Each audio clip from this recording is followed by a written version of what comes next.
Kabbalah. Una visión holística para comprender la Torá. Curso impartido por el rabino Moshe Shlomo Yerushalmi. Le invitamos a suscribirse a este curso gratuito y a activar la campanita para ser notificados cuando publicamos nuevo contenido. Buenas noches, queridos amigos. Retomamos nuevamente nuestra clase después de un pequeño break de fin de año. Es un gusto siempre reencontrarnos y con el favor de Dios vamos a abordar un tema importante a propósito del libro de Shemot que empezamos a leer con el favor de Dios este próximo Shabbat. Bueno, este libro de Shemot, llamado Éxodo en español, tiene muchos temas interesantes. La parashá, la primera, que también se llama Shemot, es decir, nombres, no solo marca el inicio del libro del Éxodo, sino que en Kabbalah representa el mapa de la caída y redención del alma humana. Según el Zohar HaKadosh y las enseñanzas de Ali Arizal, el Ari HaKadosh, Egipto no solo es un lugar geográfico, sino un estado de conciencia, negativo por demás, pero además de constricción. El Zohar pregunta por qué la Torá vuelve a enumerar los nombres de los hijos de Israel si ya lo hizo al final del libro de Génesis. Y la respuesta tiene que ver con algo muy importante. Un nombre en Kabbalah representa el canal de energía espiritual de un objeto o una persona. Al repetir los nombres, la Torá nos dice que aunque los cuerpos entraron en la oscuridad de Egipto, sus esencias espirituales, representadas por sus nombres, permanecieron. Se dice que en Egipto la Shejinah, la presencia divina, estaba en el exilio. Esto significa que la palabra estaba, comillas, atrapada. Por eso Moshe, si ponen cuidado en lo que dice la Torá, tenía torpeza al hablar. Era un poco como megamgem, se dice en hebreo, es decir, tartamudo, y no tenía la posibilidad de comunicarse de manera fluida. Entonces, la Torá nos dice que eso implicaba que la presencia divina estaba en el exilio y por lo tanto la voz de Moshe y la voz de la Shejinah no podían ser audibles. La palabra boca en hebreo se dice pe. En el mundo, en esa época, hasta que ocurriera la liberación. Por eso la palabra Pesaj, que habla de Pascua literalmente, también significa lo siguiente: Pesaj, una boca que habla. La Kabbalah nos dice que Faraón, Paró en hebreo, no es solo un rey, sino un código que se refiere al ego y a la ocultación. La palabra Paró puede ser también escrita de una manera diferente, es decir, el orden de las letras puede ser, digamos, cambiado, y si se ordenan de una forma determinada, la palabra Paró se leería Haoref. Haoref lo traducen en el hebreo moderno como la nuca o cerviz, como dicen en castellano. Sin embargo, esa traducción no es la más exacta. La palabra Oref en hebreo del Tanaj significa moach, cerebro. La palabra moach en el hebreo moderno alude a cerebro, pero en el lenguaje de la Biblia se decía Oref. ¿Eso qué significa? Significa que mientras que el rostro, en hebreo se llama panim, representaba la conexión y la luz, la parte trasera, llamemos el cerebro, o nuca, como dicen literalmente, representa la frialdad y el olvido. Esta última palabra es importante. El faraón que no conocía a Yosef, si tomamos literalmente lo que dice la Torá, que aquel faraón que fue ayudado y salvado por Yosef Atzadik, el hijo de Jacob, de repente ya no reconoce el aporte de Yosef y el pueblo hebreo en Egipto. Hay una discusión si era el mismo faraón de la época de Yosef o si era otro. En todo caso, si es el mismo, se le olvidó que el pueblo hebreo que vino como salvador de Egipto a través de Yosef, ¿sí?, se convierte en, comillas, un grupo de extranjeros y posteriormente en un grupo que representaba un peligro para los egipcios. El peligro era, por supuesto, una percepción equivocada de los egipcios. Aquí vemos algo interesante. Hay una conexión por un lado y una desconexión por el otro. ¿Qué significa eso? Lo que quiere decir esto que empieza la esclavitud de una manera en que la persona se encuentra tan ocupada en la supervivencia material. Acordémonos que el pueblo de Israel, pueblo hebreo, estaba ocupado en barro y en ladrillos. Y esa ocupación que la Torá llama Avodat Parej no daba tiempo para la introspección o para la conciencia o para el conocimiento de lo divino.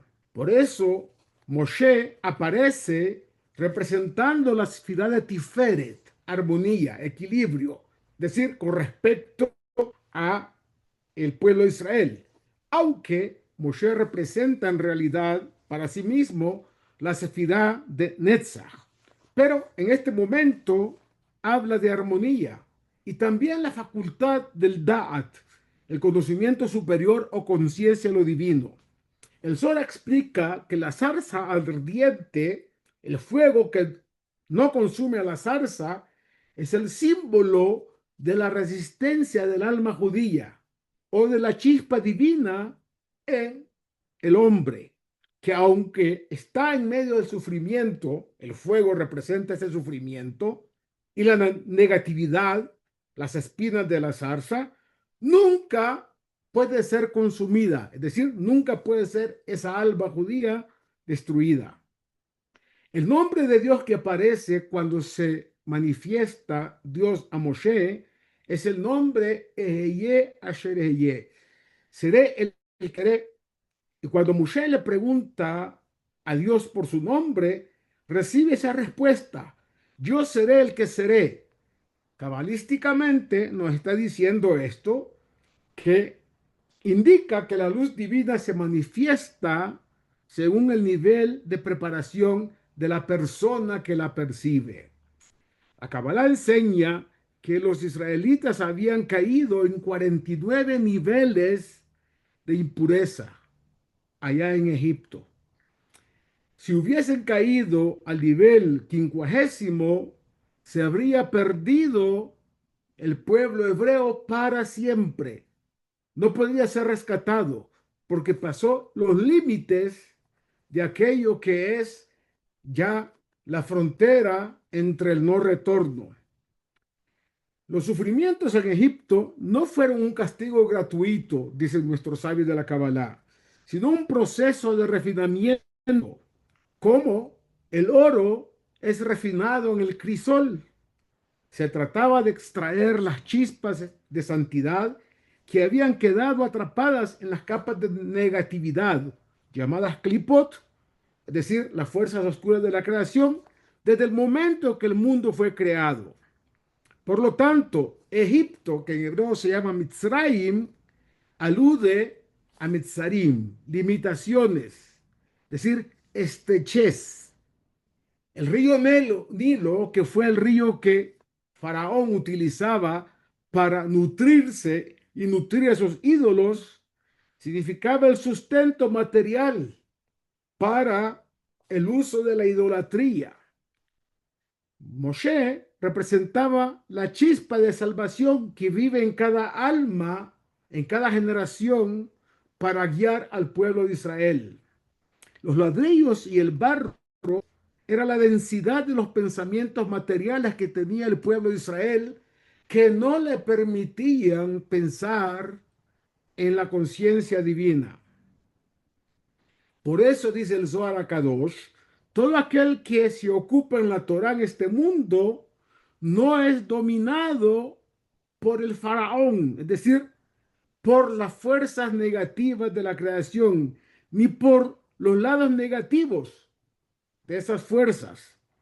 Pues la Torah se llama Etz Haim, un árbol de vida que libera del exilio. Por eso dijeron nuestros sabios, en Ben-Jorim no hay una persona verdaderamente libre, ella, sino aquel Sheosek Batorah. Mi Sheosek Batorah, el que se dedica al estudio de la Torah, es una persona verdaderamente libre. ¿En qué sentido?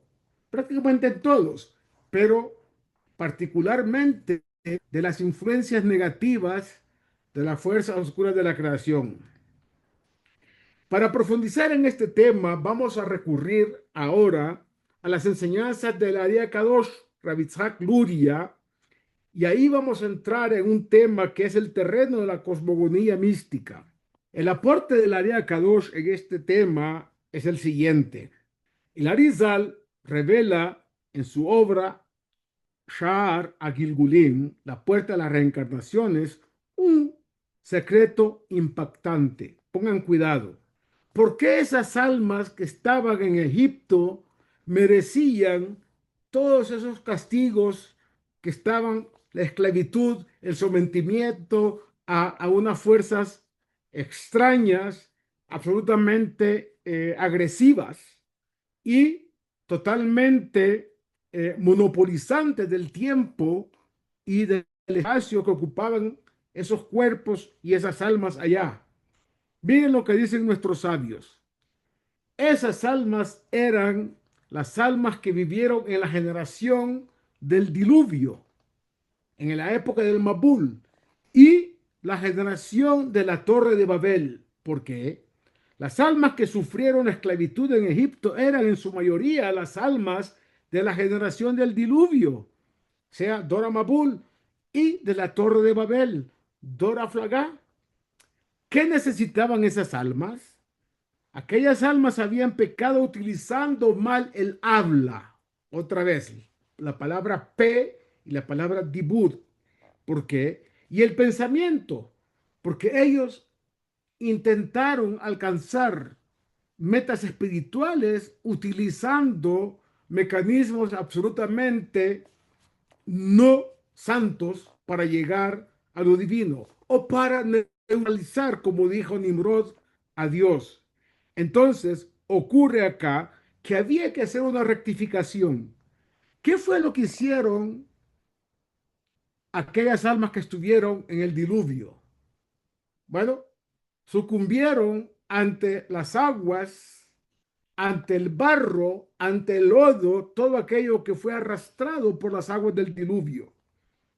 Y la generación, las almas de la generación de la Torre de Babel se ocuparon en fabricar ladrillos para hacer, construir, erigir esa torre en Babilonia. ¿Qué es lo que le toca a esas almas hacer en Egipto? El faraón los pone a hacer ladrillos. Y para eso les tocó meterse en el barro, buscar la paja para poder confeccionar esos ladrillos. Y al final del cuento, el faraón mismo les dijo, no, yo no les voy a proporcionar más paja, tienen que ir a buscarlo ustedes porque son unos desocupados. Es decir, lo que el faraón estaba haciendo era presionar más a esas almas para que se olvidaran de la conciencia de lo divino. Entonces ocurre acá algo importante. Esos ladrillos que estaban construyendo fue la manera en que hicieron la enmienda, el ticún, para poder retornar de nuevo a la conexión con la conciencia divina. Y aquí ocurre algo interesante.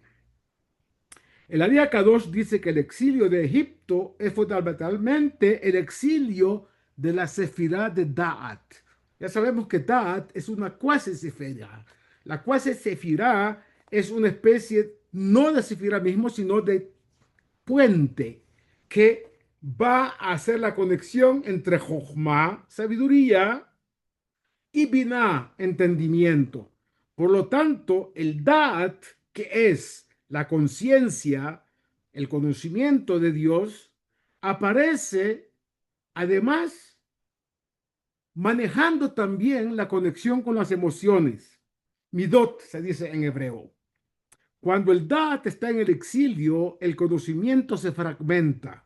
El faraón, que tiene las mismas letras que Ha'oref, es decir, la parte trasera, o en el lenguaje del Tanaj, el Moach, el cerebro, cortaba el flujo de energía que baja de la cabeza al cuerpo. ¿Y qué era lo que se estrecha en esa época? Acordémonos, Mitzrayim, Egipto, literalmente significa Mitzarim, estrechez. La nuca, el cuello, se cerraba literalmente y no daba paso a que la voz de la Nebuá, la voz de la Shekinah, la voz de la profecía, la voz de la Torá se expresara de manera libre. Y por lo tanto, cuando aparece Moshe, entonces el Da'at colectivo, el Da'at, la conciencia de toda la comunidad de hebreos que estaba allá, empieza a hacer la conexión con la Sefirá o cuasi Sefirá de Da'at. Su nacimiento en esta parashá representa el inicio de la reconexión entre la mente divina y el corazón del pueblo hebreo. Entonces, acá empieza a aflorar una de las misiones que tenía el pueblo hebreo en Egipto y, por supuesto, una misión más particular de Moshe. ¿Qué ocurre allá? Las chispas de santidad, que se llaman Nitzotzot Kedushá, eran una especie de semillas, léase semen, de Adama Rishon, que cayó en un momento determinado, y ahí aparece una mujer que no era una mujer de verdad, sino una cuasi persona. No voy a mencionar su nombre, pero empieza con L. Entonces ocurre lo siguiente. ¿Qué se da allá en ese momento? Pongan cuidado. Este es uno de los conceptos más profundos y complejos de todo el libro de Shemot según el Zohar HaKadosh y según el Ari HaKadosh. El Ari enseña que durante los 130 años que Adán estuvo separado físicamente de Javá tras el pecado original, hubo emisión seminal, comillas, en niveles espirituales que dieron origen a chispas de luz que fueron capturadas por las Kelipot, las cáscaras de las fuerzas oscuras de la creación. El crisol de hierro que es Egipto, llamado allá Kur Abarzel, entonces ahí, a través de la esclavitud, empieza el proceso alquímico para extraer, comillas, estas chispas de santidad que estaban atrapadas en la impureza de Egipto. Los 600,000 hombres o núcleos de almas que estaban en Egipto son, en realidad, la reconstrucción de la estructura original del alma de Adán Arishon, del primer hombre. Por lo tanto, la rectificación de esas almas tiene necesariamente que pasar por el lugar y la civilización más importante, que era la civilización egipcia. Y el país más importante, el más poderoso, era Egipto. Por lo tanto, Pesaj, la boca que habla, tenía que ser enmendada justamente allá. El Ari HaKadosh enfatiza que el exilio de Egipto afectó la capacidad de la tefilá, la oración, y del estudio de los conceptos de la divinidad, es decir, la Torá. Moshe era pesado de boca, era tartamudo según unos. Esto no era un defecto físico en realidad, sino un estado místico. Mientras el pueblo estuviera en el nivel 49 de la impureza, la palabra sagrada, es decir, la conexión con la Shejinah, no podía expresarse plenamente. Y eso básicamente era el impedimento para que el pueblo de Israel pudiera salir de Egipto. El trabajo del Ari es explicar que el nombre de la festividad de la liberación, Pesach, en realidad tiene intrínsecamente el significado de una boca que habla, es decir, la liberación del dibur en el sentido de santidad, la palabra. La redención en Shemot comienza cuando el pueblo clama a Dios y ese grito es el despertar del alma a través de una boca espiritual. Por lo tanto, óigase bien, el río Nilo que representaba la fuente de, llamemos, fertilidad para Egipto, representaba en realidad el yesod, la impureza de la parte oscura de la creación, donde el faraón intentaba succionar energía vital para todas sus prácticas negativas. El faraón, dándole vuelta a las letras, el Oref, impide que la luz de la sabiduría llegue al corazón. Literalmente esto está conectado con aquello que estudiamos en algún momento, si se acuerdan, donde toda la simbología egipcia es transmutada en la Torá por los tefilín en el pueblo de Israel. Acordémonos que en Egipto la nobleza egipcia usaba un brazalete en el brazo con una aspid, una serpiente, y en la cabeza una diadema con también un aspid, una serpiente. Entonces, ¿qué significaba eso? Literalmente significaba que el cerebro y el intelecto humano es el que debería de manejar la conducta del hombre, pero según su pensamiento, según sus inclinaciones y no según valores morales. Viene Dios a través de la Torá y nos dice que totafot, una palabra egipcia que alude a los tefilín, deben ser cambiados no por algo redondo, sino cuadrado. Eso se llama Vav Katzabot. Es un cubo que tiene 6 lados y alude a las 6 sefirot emocionales. Desde Gesed, Geburah, Tiferet, Netzach, Hod y Esod, que son básicamente sefirot que están conectadas no solamente con el intelecto, sino con las emociones. Y por eso tenemos tefilín en la mano, en el brazo, y tefilín en la cabeza. Y óigase bien lo que vamos a ver más adelante. Más adelante vamos a ver los nombres de Dios que están conectados con ese tefilín. Por lo tanto, Egipto es en realidad un símbolo que alude a la estrangulación de la conexión de la parte del intelecto, Jochma y Binah, con la parte de conciencia, que pasa por lo que se llama acá el cuello y llega al plexo solar, donde está el corazón. Y en el corazón, decimos de manera un poco romántica, está el entendimiento. Es decir, el corazón es el que comía, se entiende. Por supuesto, eso es una manera poética de decir que toda la interacción de Jochma y Binah, sabiduría y entendimiento, pasan a tener sentido cuando es entendido y aplicado. En todo caso, en Egipto eso estaba estrangulado literalmente y por lo tanto los niveles de Jochma y de Binah estaban realmente sin conexión. Y ahí aparecen dos mujeres importantísimas.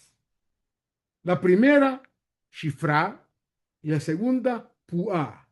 Shifra es ni más ni menos que la madre de Moshe, que realmente su nombre era Yohebed, pero la Torah lo llama Shifra porque ayudaba, la palabra leshaper, para mejorar los aspectos de natalidad en el pueblo de Israel. Y Púa, que era en realidad ni más ni menos que Miriam, la hermana de Moshe, lo que hacía era arrullar a los bebés que iban naciendo, y eso tenía la implicación que el Da'at, el conocimiento, la conciencia de Dios estaba ampliándose. Literalmente representaban ellas dos los niveles de Jochma y Binah que nutren a las almas incluso en la época de oscuridad. ¿Y eso qué implica? Implica que el alma está a punto de ser redimida, tal y cual aparece en la Torá, que ocurre con la salida del pueblo de Israel de Egipto. Por lo tanto, señores, para el Ari Kadosh, la parashá esta de Shemot y el libro en general de Shemot es un ejercicio para rescatar no solamente las chispas de allá que estaban en Egipto, sino nuestras propias chispas con nuestro propio, comillas, Egipto. Es decir, nuestras angustias y las cosas que muestran cierta estrechez cuando alrededor nuestro algo no está funcionando. Y cada vez que una persona vence un hábito negativo o un bloqueo mental, está repitiendo el proceso de Moshe, sacando las chispas de santidad del dominio de Faraón, Paró. Entonces, eso implica otra cosa importante. Veamos cuál es el significado que tienen todos los símbolos que aparecen allá en el momento que Moshe se revela al pueblo de Israel y cómo Dios se conecta con Moshe en un momento determinado, con la zarza ardiente. Eso alude al misterio de Malhut, la ciudad de Malhut en el exilio y la conexión de la Shekinah con ese exilio. Para el Kadosh, la zarza ardiente, que en hebreo se llama Tzne, no es solo un milagro, es una visión de la Shekinah misma, la presencia divina, en un estado bastante precario allá en el territorio egipcio. ¿Precario en qué sentido? No por la Shekinah misma, sino por la percepción que el pueblo de Israel tiene de la conciencia divina. El fuego y las espinas de la zarza es un arbusto, como todos sabemos, lleno de espinas, el más bajo de los, comillas, árboles, y representa a la sefirá de Malhut, que se encuentra allá muy cercana a las garras de las fuerzas oscuras de la creación, fuerzas del mal. El fuego que arde pero no consume representa la luz infinita, Or En Sof, que sostiene la existencia del pueblo hebreo, incluso en los lugares más oscuros y pecaminosos. Por eso nadie, señores, nadie puede destruir al pueblo de Israel. Es verdad, en la historia nuestra ha habido épocas oscuras. Muchos de los miembros de nuestro pueblo han perecido, han sido asesinados, pero la esencia del pueblo de Israel permanece porque es eterna. Fíjense bien lo que está ocurriendo a nivel mundial hoy en día. Hoy, literalmente, hoy jueves 8 de enero, los lugares donde las presencias de las fuerzas oscuras del mal han estado manejando sociedades están cayendo, están siendo privadas de aquello que les daba vida. No hace falta mencionar los nombres. Un país vecino nuestro, Y un país allá del Medio Oriente, al lado de Irak, está en una situación de dolores de parto para una liberación de esas fuerzas oscuras de la creación. Dios está trabajando para el bien y para que las fuerzas positivas de la creación prevalezcan. En principio, es duro. Hay mucho antisemitismo, hay mucho en contra de nuestro país, el Estado de Israel. Hay muchas cosas que están ahí. Son los estertores de los momentos en que las fuerzas oscuras están sucumbiendo. Entonces, no hay que alarmarse mucho. La Geulá, la redención, así como fue en Egipto, está no solamente para nosotros, para el mundo entero. Ya no quiero mencionar otros países, uno de los más grandes, quizás el más grande en el mundo, que también está en una situación bastante complicada. Es decir, todo lo que estamos viendo es la manifestación de que las fuerzas vivas de la luz divina están literalmente prevaleciendo sobre la oscuridad. Continuamos con el tema para entenderlo de mejor manera. El valor numérico de la palabra sne, es decir, la zarza, es literalmente 120, como los años que vivió Moshe Rabbeinu. Samech es 60, Nun es 50, 110, más la Hei de la palabra Hasne, que vale 5, y la Hei final de la palabra Sne hacen el número de 120.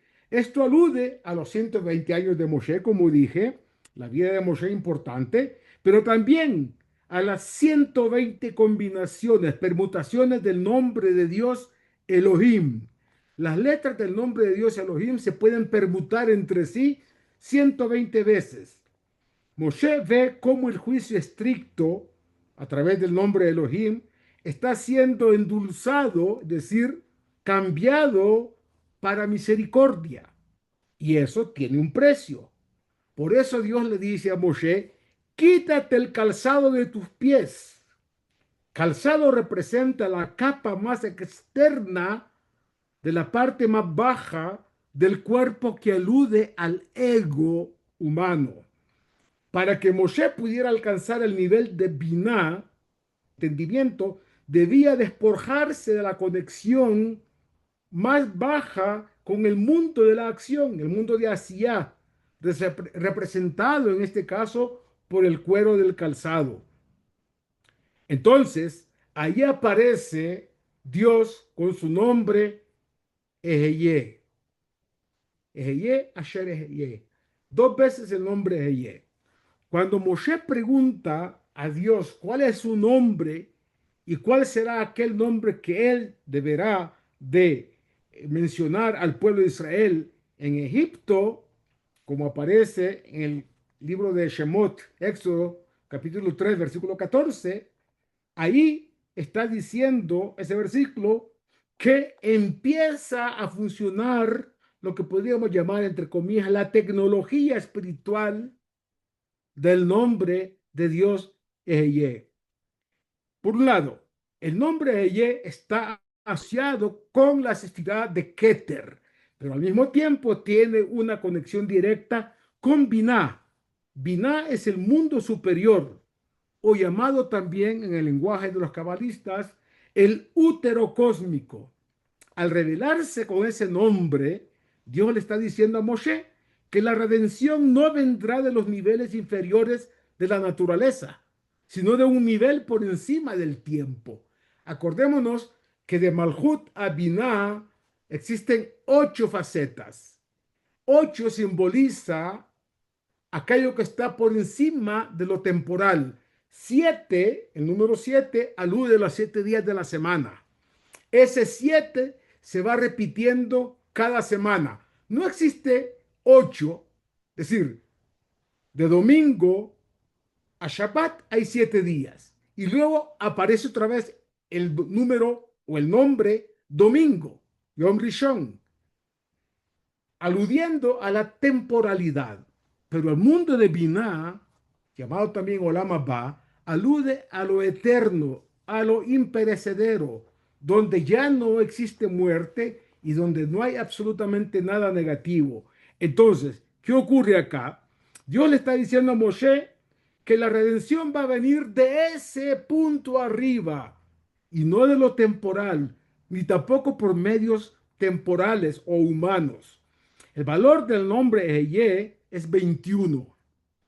El Ariel Kadosh enseña que cuando este nombre, comillas, se llena, se despliega, se expande por letras, el nombre Eye tiene el valor numérico de 21. Ocurre que en el tefilín del brazo aparece el nombre Eye de diferentes maneras, combinaciones, 7 veces. Y ese nombre, con valor numérico de 21, 21 en el brazo y 21 de la cabeza, 21 por 21 le da el número en gematria, el valor numérico de la palabra Emet. Jotamosh el Akadosh Baruj Hu Emet. ¿Qué es Emet? Aleph vale 1, Mem vale 40, Taf 400, 441.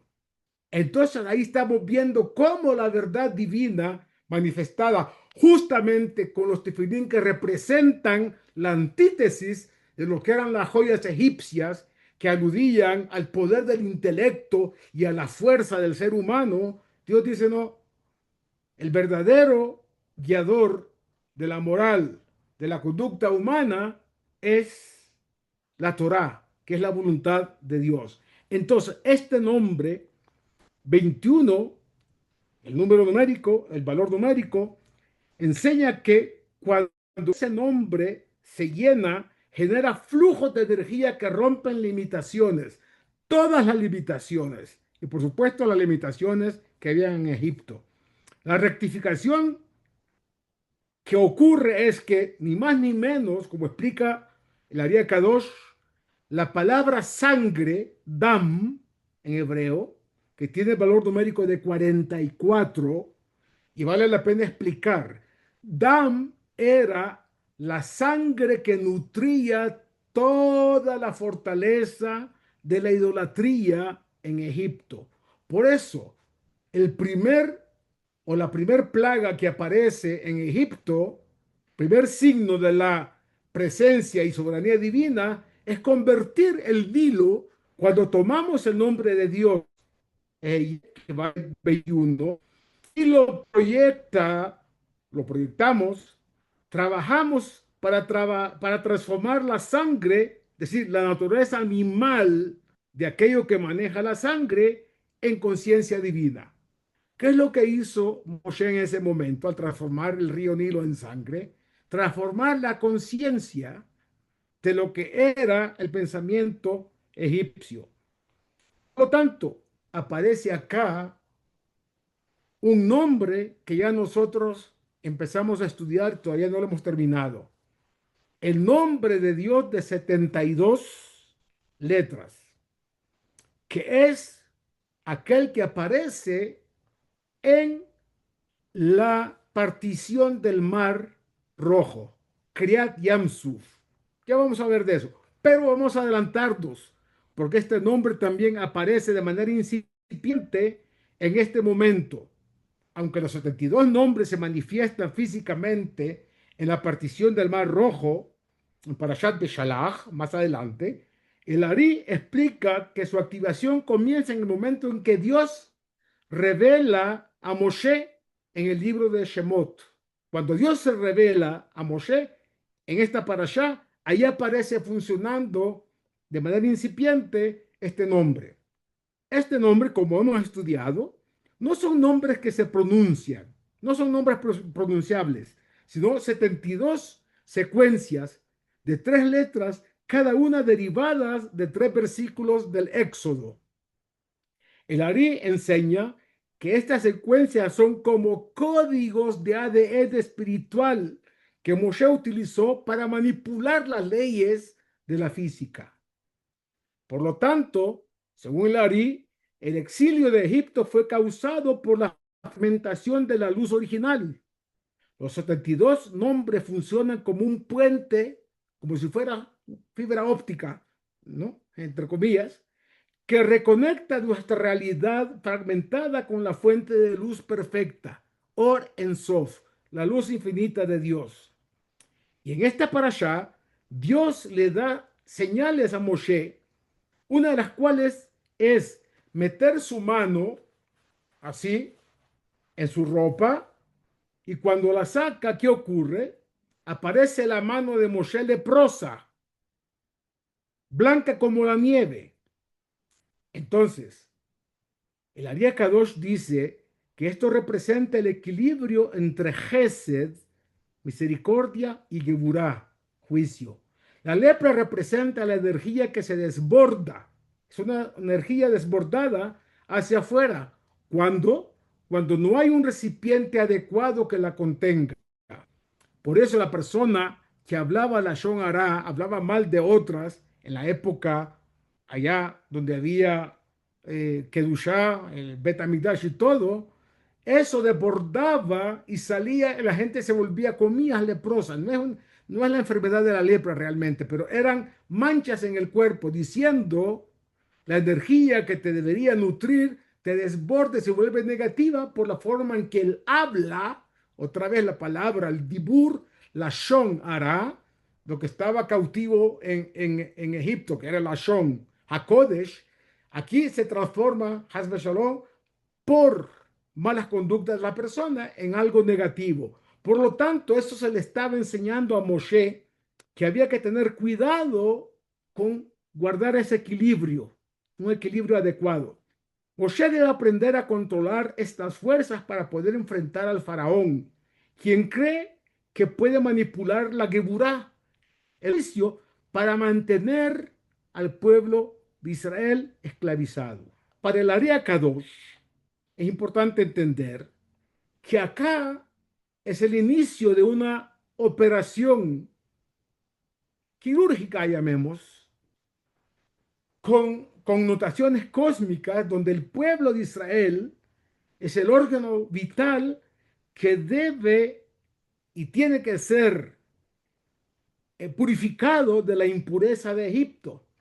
Moshe, comillas, es una suerte de cirujano enviado por la luz, vale decir, el Ein Sof, para primero identificar las chispas de santidad, almas perdidas que había que rescatar, activar los nombres sagrados, los códigos de acceso, y abrir el canal del Da'at, es decir, liberar, comillas, la garganta para que el grito del hombre, a través de la tefilá y el estudio, pueda ser escuchado y la respuesta de Dios se manifieste en su favor. Hemos sido consecuentes con los procesos que hemos visto en este momento. Uno se da cuenta que Egipto tenía que ser sometido, porque Egipto representaba todo lo negativo, la antítesis de lo que es la luz de santidad, la luz de En Sof Amit Pashet, y por supuesto había que doblegar esas fuerzas oscuras de la creación. Por lo tanto, fíjense bien, el nombre Eheye es la manera en que Moshe interactuó para derrotar la sangre que representaba aquello que nutría lo negativo en Egipto. El faraón basaba su poder en el Nilo, que lo consideraba un dios, y transformado en sangre ocurre que el nombre de Dios de 21, o sea, el numérico 21, más 26 de nombre de Dios, era la fuerza que Moshe combinó para destruir. Esto sumaba 47. Es decir, Dam más 21, 47. El secreto implicaba bitul, anulación de esa sangre representando a Egipto, al Nilo y a la fuente que nutría las fuerzas oscuras de la creación. Y Moshe usó la unión de estos dos nombres para anular el poder de Faraón y someter su naturaleza a la fuerza de la divinidad. Por lo tanto, si nosotros extendemos el nombre Eheye con su milui, es decir, con cada una de las letras que conforman la palabra, tenemos el valor numérico de 161. Esto es uno de los conceptos de la Ari, que consiste en escribir el nombre de una letra, cómo se pronuncia. Por ejemplo, Aleph. La letra Aleph se pronuncia Aleph, Lamet, Feisofit. Y entonces, de esa manera, extendiéndose, la Aleph tendría el valor de 111. La Hei tendría el número de 15, el valor de 15. La Yod tendría el valor de 20, porque Yud, Vav y Dalet, el valor numérico es 20. La Hei de nuevo 15 y al final 161 sería el valor que aparecería para que Dios controlara al faraón y dejara a faraón de esclavizar al pueblo. ¿Por qué? La palabra am en hebreo, que significa pueblo, suma 110, pero al utilizar los dos nombres de Dios, equivalente a 161, rompía todo el esquema que tenía faraón, dejándolo en una situación de vacuum, vacío. Por lo tanto, importante, dice el Área Kadosh, que la mente divina, representada por el nombre Yud Kei Vav Kei, que estaba separada del cuerpo, representado por el nombre Adonai, se uniera de una manera trenzada, es decir, Yud Aleph Hei Dalet Vav Nun Hei Yud, es decir, intercalando las letras de estos dos nombres. Esta combinación entrelaza las letras de estos nombres y a través de eso Moshe meditaba en esta estructura para crear un puente que permitiera a la luz divina atravesar los mundos superiores y bajar hasta la oscuridad de Egipto. Por lo tanto, el valor numérico del nombre de Dios, Yud Kei Vav Kei, que es 26, más el valor numérico del nombre Adonai, que es 65, forman una cifra equivalente a 91, que es el valor numérico de la palabra amén. Por eso dicen nuestros sabios que es más grande aquel que contesta amén a la bendición que escuchó del compañero que aquel que pronuncia bendición. ¿Por qué? Porque el que pronuncia la bendición pronunció el nombre de Dios Yud Kei Vav Kei una vez, pero el que contesta amén hace trenzar las letras del nombre Yud Kei Vav Kei con el nombre Adonai y entonces le da sentido poniendo, digamos que como un sello divino en esa bendición que pronunció el compañero. Y además la palabra malach, ángel, tiene el mismo valor numérico de 91. Por lo tanto, Moshe se convierte en una suerte de malach, un enviado, un ángel enviado por Dios para liberar al pueblo de Israel de Faraón y de la esclavitud de las fuerzas oscuras de la creación. Y aquí viene algo importante. La zarza que mencionamos, que es el valor numérico 120, hizo que endulzara cada una de las 120 combinaciones del juicio, que estas letras de este juicio estaban conectadas con la conciencia de Faraón. En otras palabras, Faraón entendía el nombre genérico de Dios como Elohim. ¿Por qué? Para Faraón aludía a todas las fuerzas que aparecen en la naturaleza. Por eso cuando Moshe llega a Faraón y le dice el nombre de Dios Yud Kei Vav Kei, dice y ordena liberes a mi pueblo, ¿qué contesta Faraón? ¿Quién es? Mi Hashem, ¿quién es ese Dios, ese nombre que me estás diciendo para que yo libere a el pueblo hebreo de la esclavitud. ¿Quién es? Dice el Midrash que Faraón le preguntó a su bibliotecario: ve y revisa en los anales de la historia de la civilización quién es este Dios Yud-Kei Vav-Kei. El bibliotecario va y busca, trae la respuesta. Dice, sí, es el nombre de Dios y es el nombre de aquellos que son llamados Benei Tobim, los hijos de los buenos. Quiere decir, las almas que fueron rescatadas de las garras de las fuerzas oscuras de la creación, que son las mismas almas que estaban, 600.000 núcleos, contenidos en el alma de Adán Rishon, el primer hombre. ¿Ok? Por lo tanto, aquí ocurre algo interesante. El pueblo es liberado.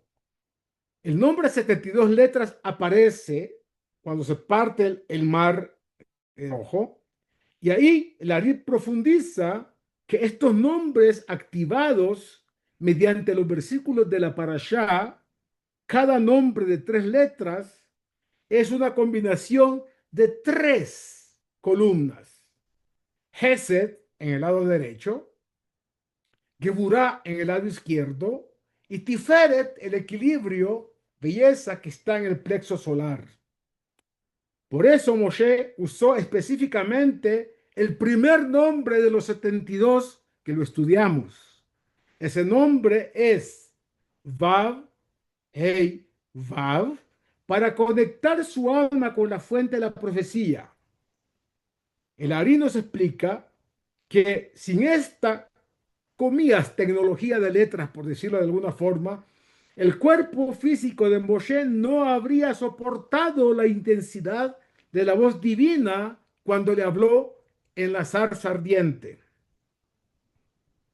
Y esta es la razón por la que estudiamos estos nombres, que al pronunciarlos o visualizarlos, como empezamos a estudiarlos, con la intención correcta, la cavidad, nosotros también podemos liberar nuestras propias chispas atrapadas en nuestras propias limitaciones diarias. Resumiendo, se nos fue ya el tiempo prácticamente. Resumiendo, todo esto que en apariencia el relato, el sipur, el cuentico de la parashá Shemot y del libro Shemot en general, adquiere unas connotaciones impresionantemente profundas y cósmicas en todos los sentidos. El alma nuestra, nuestra propia alma, está influenciada por este tipo de cosas. Y les doy una perla. Cuando en la tefilá de Shaharit leemos todos los días Shirat Hayam, el cántico de la salida de Egipto, cuando el pueblo de Israel atravesó el mar, Yamsuf, el mar rojo le llaman de manera errónea, pero realmente se llama el mar de los juncos. Lo que estamos haciendo es tomar esas fuerzas originales para que nuestra alma o nuestro cuerpo, que esté limitado por situaciones angustiosas, sea liberado y la respuesta divina no se haga esperar. Esa es la importancia de la tefilá, porque ya tenemos nuestra garganta ensanchada, ya no hay las restricciones de Egipto.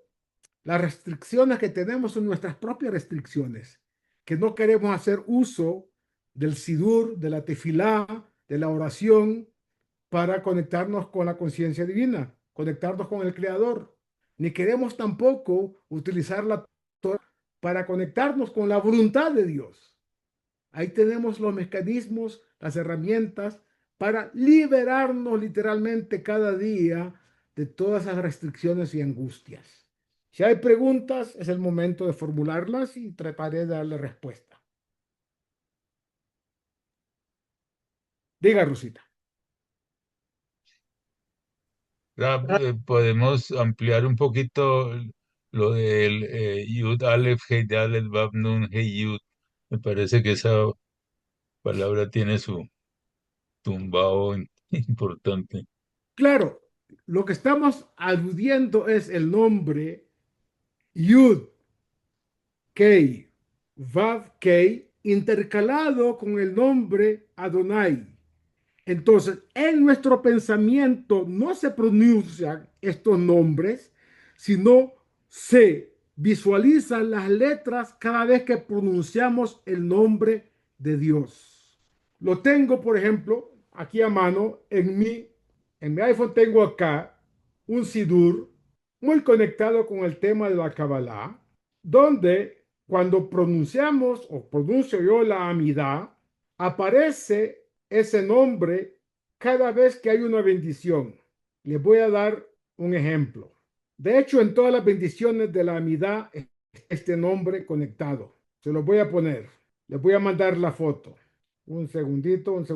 Aquí está. Les voy a mandar una foto al chat para que vean un ejemplo nada más. Todas las bendiciones de la Amidá está el nombre este conectado. Hay un bombillo acá que me está. Ahí aparece una luz, pero ustedes hagan caso omiso de esa luz. Solo miren el nombre de Dios que aparece acá. Cuando dice Baruch Ata Hashem, aparece, ¿ya lo vieron? Aparece el nombre Yud Aleph Hei Dalet Vav Nun Hei Yud. Si ustedes ven, la primera letra es la Yud del nombre de Dios. La tercera letra es la Hei del nombre de Dios. La quinta letra es la letra Vav del nombre de Dios. Y la penúltima letra es la Hei del nombre de Dios. Intercalados están las letras del nombre de Dios Adonai. Aleph, Dalet, Nun, Yud.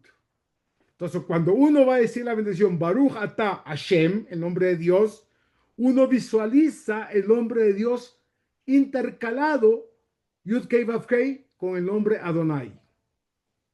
Y esa es la manera en la cual la bendición adquiere una connotación más profunda y tiene más chances, 90% más chances de que su oración sea escuchada por Dios. Cuando lee Teilim, también, en los libros de Teilim que yo tengo, que normalmente es una versión sefaradí de cómo el nombre de Dios aparece, yo voy a buscar uno, por favor, un poquito de paciencia para traer el Sidur, el Teilim, para que vean también en Teilim cómo aparece eso. Veamos dónde está eso y yo les mando, bueno, usted tiene letras muy pequeñas, pero de todas maneras les mando la foto para que vean.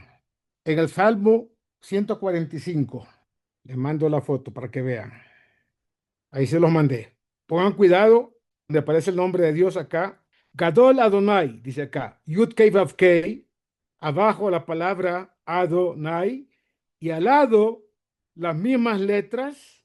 Yud Aleph Hei Dalet Vav Nun Hei Yud. Eso es lo que se llama Yihud. Yihudim es una unificación del nombre de Dios de manera trenzada. Entonces, esa es la forma en que mentalmente usted está meditando mientras está pronunciando con su boca la oración, la tefilá. Y entonces el rezo adquiere una absoluta connotación mucho más profunda. ¿Entendieron cómo es el tema? Bueno. Shabbat Shalom. Shabbat Shalom a todos. Shabbat Shalom. Shabbat Shalom. Buenas noches. Shalom. Gracias, Rab. Shabbat Shalom. Kabbalah, una visión holística para comprender la Torá. Curso impartido por el rabino Moshe Shlomo Yerushalmi. Si te gustó el contenido, por favor obséquianos un like y suscríbete al canal. Cada semana, Bli Neder, una clase nueva.